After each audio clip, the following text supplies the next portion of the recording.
Fur-Free Friday is held on the Friday after Thanksgiving, Black Friday, on November 26 this year, to denounce our cruelty, in the name of fashion, to fur-bearing animals, and to campaign for animal rights and protection. Did you know that California was the first state to ban the sale and manufacture of new fur products in 2019?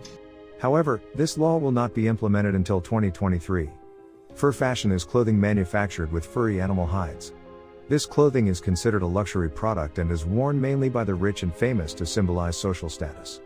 Furs used in these clothes are usually sourced from foxes, raccoon dogs, mink, rabbits, seals, wolves, cats, and dogs. Fur-Free Friday takes its roots from fur and fashion. Fur was among the first materials used for clothing by humans. Around 170,000 years ago, fur was just another piece of clothing worn by both lords and commoners.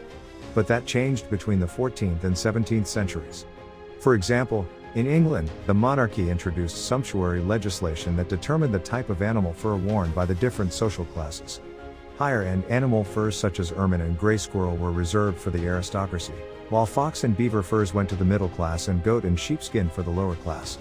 However, furry animals were in low supply, so fur use in clothing was limited. In the 16th century, the fur trade was established among France, England, and Canada, bringing mass fur supply to European countries. That allowed fur, especially beaver fur, to be used for military clothing and everyday accessories, such as hats, hoods, scarves, and muffs. The increasing demand for fur clothing led to the development of fur farms in the 1870s, firmly establishing the fur trade in Europe and North America. This demand was further perpetuated by movie and music stars between the 19th and 20th centuries. In the 1980s, animal rights organizations began raising awareness on animal skins in fashion and campaigning against fur farming. In 1985, Trans Species Unlimited, TSU, and the Coalition to Abolish the Fur Trade, CAFT, launched the first non-violent civil disobedience activities in the United States. They protested against fur and fashion at Macy's stores in New York and California.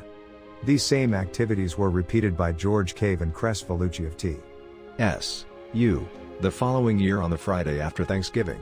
That led to the creation of Fur-Free Friday. On this day, event is an educational project. Thank you for watching.